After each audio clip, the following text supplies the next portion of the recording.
mengenai definisi dari kekerasan seksual tersebut.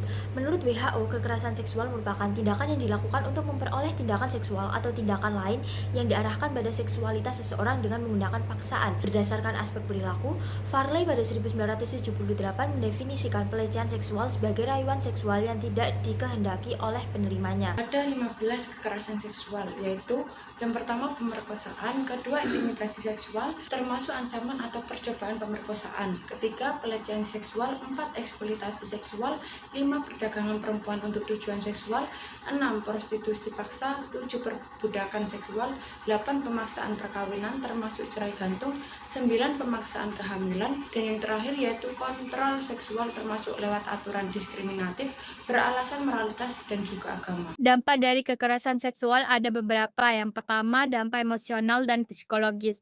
Korban pelecehan seksual sering merasa cemas, stres, atau depresi dan bisa mengalami trauma jangka panjang. Hal ini dapat mengganggu kehidupan sehari-hari dan membuat sulit berinteraksi dengan orang lain. Yang kedua, dampak fisik. Pelecehan seksual tidak hanya berdampak pada mental, tetapi juga dapat mempengaruhi fisik, seperti sakit kepala dan insomnia.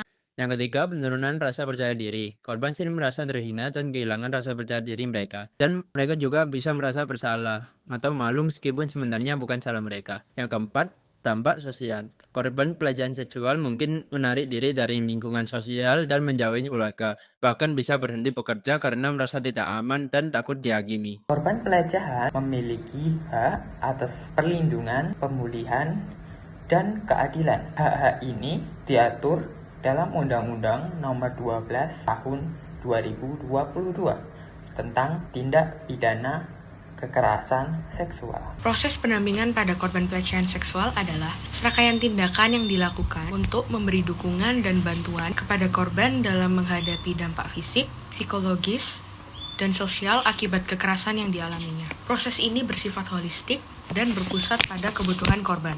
Tahap-tahap yang dapat dilakukan dalam proses pendampingan ini adalah yang pertama, memberikan rasa aman dan nyaman. Dengan memberikan rasa aman dan nyaman, kita dapat memastikan keselamatan fisik dan emosional dari korban. Yang kedua, mendengarkan dan memberi motivasi. Kita dapat memberi ruang bagi korban untuk bercerita tanpa paksaan. Yang ketiga, penanganan medis. Dengan memberi pemeriksaan medis, terutama apabila ada luka fisik atau risiko penularan penyakit menular seksual. Lalu yang terakhir, dengan memberikan dukungan emosional. Dengan memberikan dukungan secara emosional langsung untuk korban, dapat membantu korban untuk mengatasi syok, ketakutan, kebingungan, dan trauma yang dialaminya. Pencegahan kekerasan seksual memerlukan pendekatan yang komprehensif dan melibatkan berbagai pihak. Yang pertama ada penguatan hukum dan kebijakan yang melindungi korban kekerasan seksual dan hukum pelaku. Yang kedua ada meningkatkan kemampuan dan kepercayaan diri perempuan untuk mencegah dan mengatasi kekerasan seksual. Yang ketiga ada meningkatkan pengawasan terhadap potensi kekerasan seksual di lingkungan sekolah, tempat kerja, dan masyarakat. Yang terakhir ada menyediakan bantuan dan dukungan kepada korban termasuk konseling, bantuan hukum, dan perlindungan. Jadi, cara mencegah pelecehan seksual adalah pertama, orang tua wajib memberikan pendidikan seks di usia dini. Lalu, jangan percaya kepada orang yang baru kamu kenal. Hindari obrolan yang berbau seksual. Menguasai ilmu bela diri dasar untuk melindungi diri sendiri dan berani bersikap tegas juga memiliki sikap percaya diri. Selain itu, kita juga dapat mempersiapkan alat pelindung diri seperti semprotan cabai atau merica. Kebijakan kekerasan seksual di Indonesia. Di Indonesia sendiri itu meliputi Undang-Undang Nomor 12 Tahun 2022 tentang tindakan pidana kekerasan seksual atau UU TPKS dan berbagai peraturan turunan yang mengatur pencegahan, penanganan, dan penegakan hukum terhadap kekerasan seksual. UU TPKS bertujuan untuk mencegah,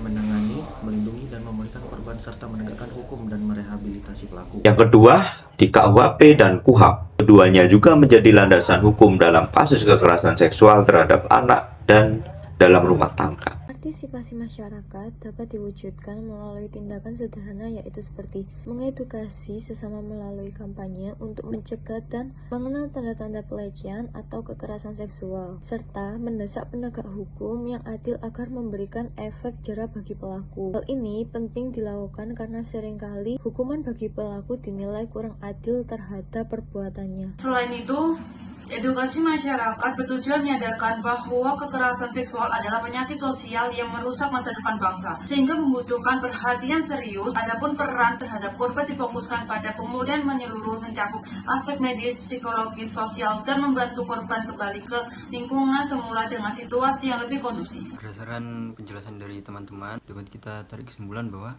pelecehan seksual adalah tindakan serius yang berdampak secara luas, secara emosional, fisik, hingga psikologis. Korban berhak atas perlindungan, pemulihan, dan keadilan sebagaimana yang diatur dalam Undang-Undang Nomor 12 Tahun 2022. Penjagaan bisa dimulai dari edukasi seks sejak dini, menjaga batas pergaulan, hingga keberanian bersikap tegas. Mari kita ciptakan lingkungan yang aman dengan saling peduli, menghormati, dan berani bersuara, karena tidak ada satupun orang yang pantas menjadi korban. Bersama-sama kita dapat hentikan pelecehan seksual. Itu saja penjelasan dari kami. Terima kasih. Wassalamualaikum warahmatullahi wabarakatuh.